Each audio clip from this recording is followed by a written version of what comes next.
Okay, welcome back everyone to the Aftermath series, where we talk about the games right after I beat them. This is a review that comes out after the actual game review.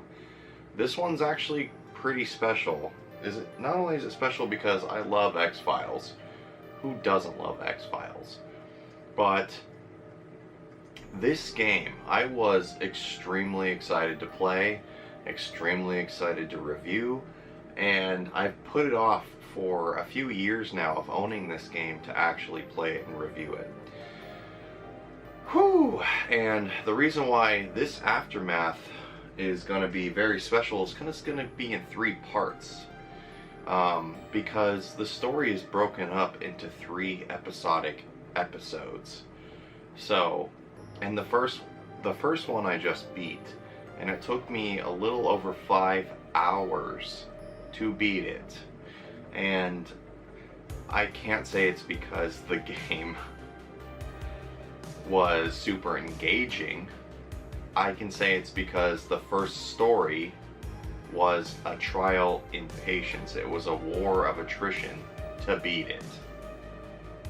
So X-Files on PlayStation 2, Resist or Serve. This is the second X-Files game on a PlayStation console. I'm not even going to get into all the things that I hated about the PlayStation 1 version of the X-Files game, but there's a lot of things I could rant about in that. But the first story. Let me read you the very first premise of the first episodic content in this game. Episode 1, Renaissance. A brutal murder spree brings Agent Mulder and Scully to Red Falls, Colorado, where a daunting mystery unfolds. The chief suspects in this case, teenage sisters Mandy and Caitlin Winslow, are versed in the ancient art of witchcraft. Witchcraft? Witchcraft? Witchcraft? Accused of disturbing the peace, the twin gals vanish before the FBI agents arrive on the scene. Okay, so that's the first one. It definitely sounds like an X-Files episode. You know, the ones that are the side-off episodes. The ones that don't have nothing to do with the main story of Mulder trying to find his sister or kill the smoking man or any of these kind of things. Nothing like that. Well, it quickly turns into a game. It quickly turns into a story that ties in with the black oil, the alien black oil, a town full of zombies. And a town full of zombies, zombie dogs, and a lot of tropey horror survival game aspects that are not very well executed.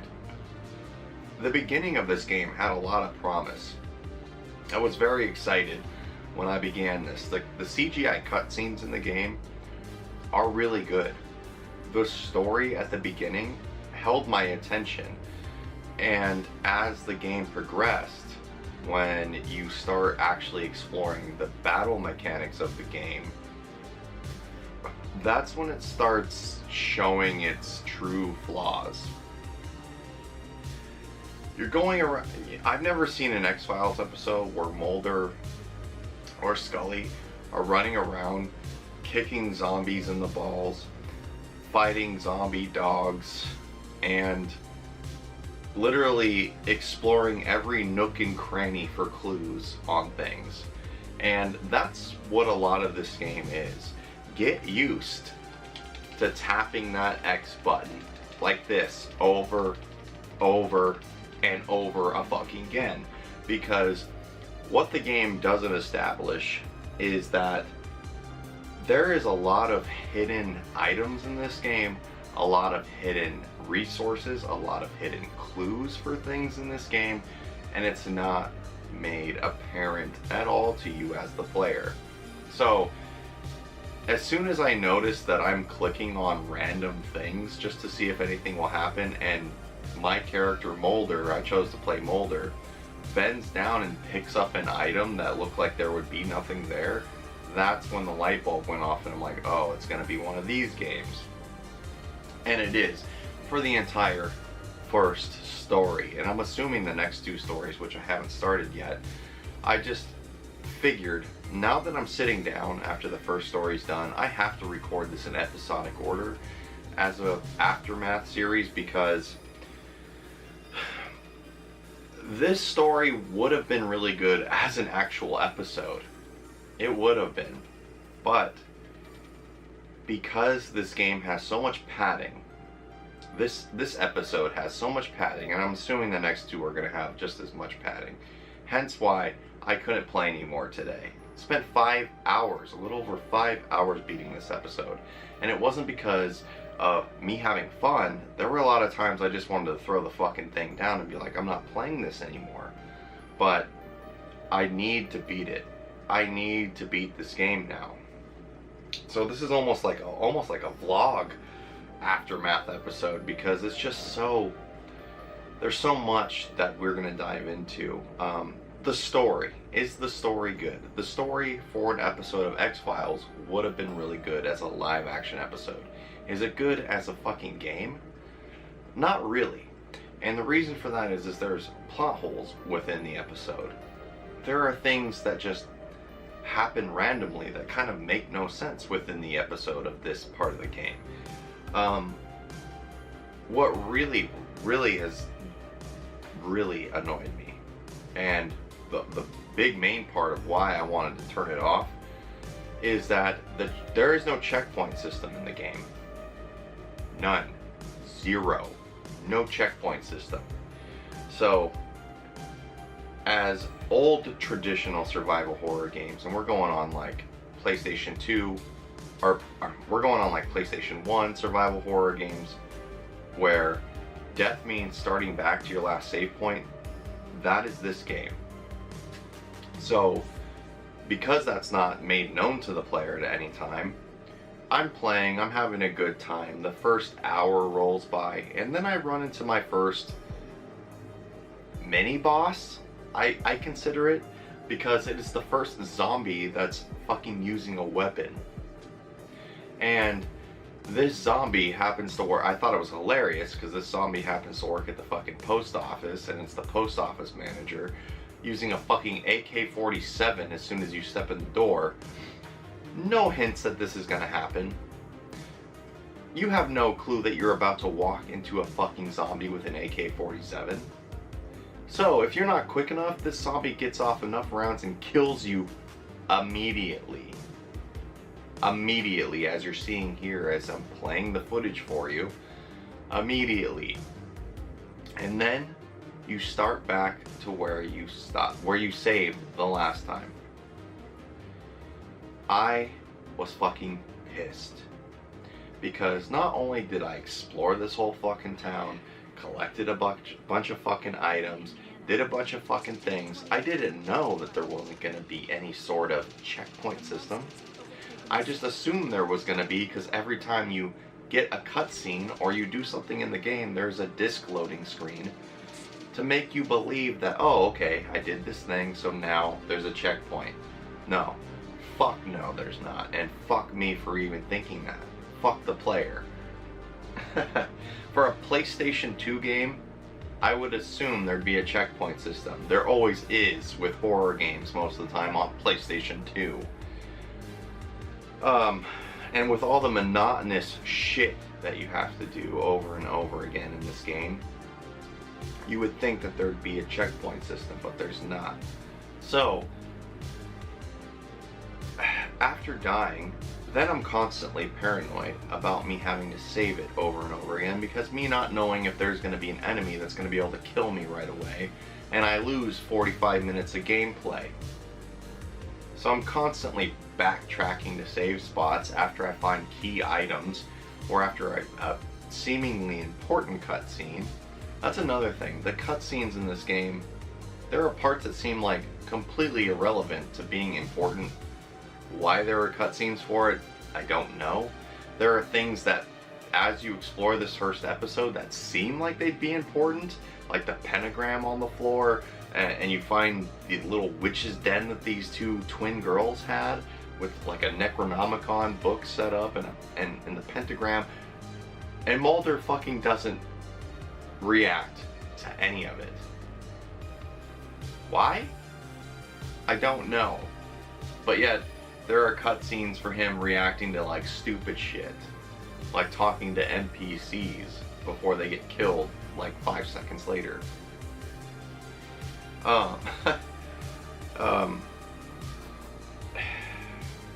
So 5 hours go by, and you're about to fight like boss characters in the game, and it gives you no way to save prior or after doing, like, there's boss levels for each. There's many boss tiers. What it seems like at the end, you fight 3 witch bitches, and then you fight like some Elder Scrolls looking motherfucker, and he resurrects the fucking bosses that you just killed. So you're worrying about them killing you and killing Scully, and you have to kill him at the same time. But if you don't, Scully dies or you die, you start all the way fucking over again. All the way fucking over again. And that's having to recollect ammo, having to redo the doors, having to re-kill the 3 witch clone fucking alien goo oil bitch girls again, and then having to do that fucking battle again at the end with the fucking Elder Scrolls guy again. It was very fucking annoying. I want to like this game. I love X-Files. But and what really hurts me, and what's a real giant kick in the nuts, is that this story, at least for the first one so far, seems like it could have been a really good X-Files episode. There are parts and journals and stuff that I'm reading as I'm going through that are very interesting, that I like. It's keeping me involved in the story. But the padding and the poor mechanics, not to mention the camera that fights with you. I can't tell you how many times I got caught on corners, or when Scully, because Scully's an NPC you can't control, gets caught on corners and doesn't help you because she's stuck doing the same running animation as she's stuck on something in the corner.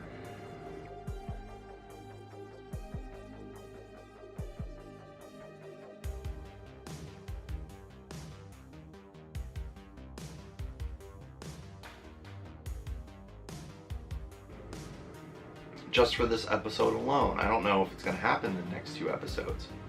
What I'm really hoping is that the next 2 episodes are not even near the same length as this one was. I'm hoping 2 hours max for the next 2 episodes for each one, not 5 hours. Not 5 hours. This was painful at 5 hours.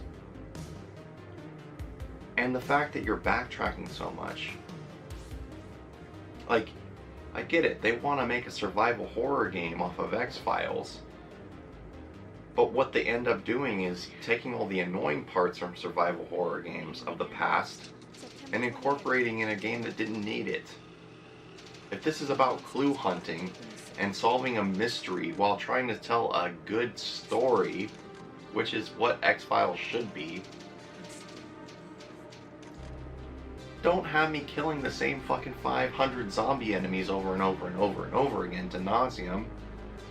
And then, at the random parts I die because the game doesn't specify that there's gonna be a boss fight about to happen. Don't do that. Like, why did they think that was gonna be a good idea? And also, I don't know, when the fuck have you ever seen Mulder or Scully in an X-Files episode, or even the movies, if there was some sort of virus that infected the town, or the alien goo, the black oil, when did you ever see them massacre the whole fucking town? When did you ever see them massacre huge groups of people that might be infected, that could be savable by the way? When did you see them gun everyone down or kick them in the nuts a million times? I don't know. I don't know. And of course, like the ending of this first episode was so predictable. I knew that Krychek was going to show up at the end. I fucking knew Krychek was going to show up at the end. He always shows up at the end. Always shows up at the end to fuck things up. Everyone knows that the Smoking Man is going to be behind mostly everything, but of course stupid Krychek comes up, and his character model, I'm sorry to say, didn't look anything like Krychek. It was really, like, not good. And there were parts in the cutscenes where Mulder and Scully look really fucking derpy. Like their eyes are just like cross-eyed at some parts. I mean, I feel like I should judge this game almost like a Telltale game, you know? Where each episode gets a rating because of how long the first one was. If I was to rate this the first episode, Renaissance or whatever, a scale of 1 to 10, when I was playing, I was like, okay, this is probably going to be a 7. I see the formula. And then as I played longer, got lower. Played longer, got lower. So if a scale of 1 to 10, it'd be a 5. It went from a 7. I could forgive the shitty battle mechanics because they're trying to make the game more interactive, especially after coming off the PlayStation version where it's a point and click fucking game and you're pointing and clicking for an episode. Super boring, super stupid. So yeah, it'd be a 5. It'd be a 5, especially because of the checkpoint system not existing. There's plot holes in the story, and it felt like there was padding. There were some parts where I was like, okay, I don't even know what the fuck's going on anymore. And I'm following the story. I'm following the story so much that I'm reading every single little clue note that we get. Which is not required, by the way. It's not required at all, but I'm reading every single one because I want to know what's going on. And then it just presents you with stuff that makes no sense at all. So, yeah, that's a 5 for the first episode. And like I said, this is going to be episodic aftermath because these are just, if they're going to be as long as they are, then it's going to have to be this way. Yeah, Renaissance. Yeah, the next one the one I'm currently on right now is Renaissance, and then the third one's Reckoning, and then I'm assuming there's a hidden fourth one because it says Trust No One. I do like the fact that they let you choose between Mulder and Scully, but it also annoys me because there are parts in the game when they're talking to each other during cutscenes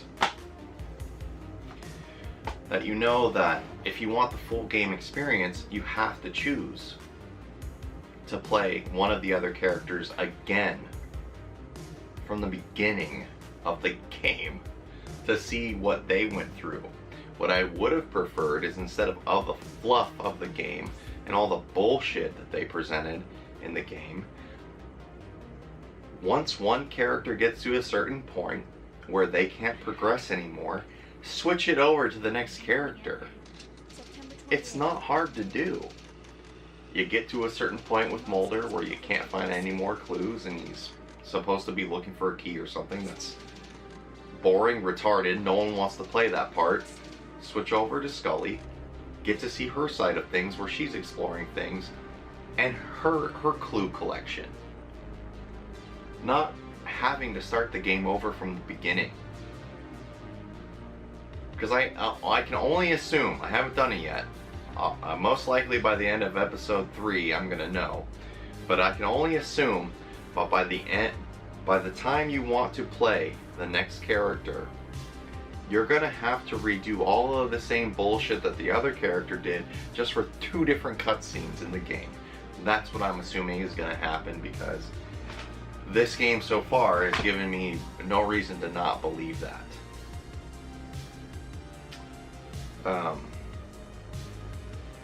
Yeah. I'm crazy annoyed with how the first one ended and how long it took. And the unnecessary deaths that happened. And there's unnecessary rooms that literally have no items in it. You just walk around, clicking the X button over and over again for nothing. I hope you guys enjoyed this very first part of the 3-part, maybe 4-part, depending on how this game goes, Aftermath. I hope you enjoyed the game review. Hopefully the game got better. I don't know yet, but hopefully it got better, because if it didn't, I can only imagine how much more pissed off I'm going to be in the next one and the next one. I've come too far now to not beat the game. 5 hours is way too far for me not to beat it now at this point. I need to beat it. So hopefully it gets better, and I will see you guys on the next Aftermath. Later.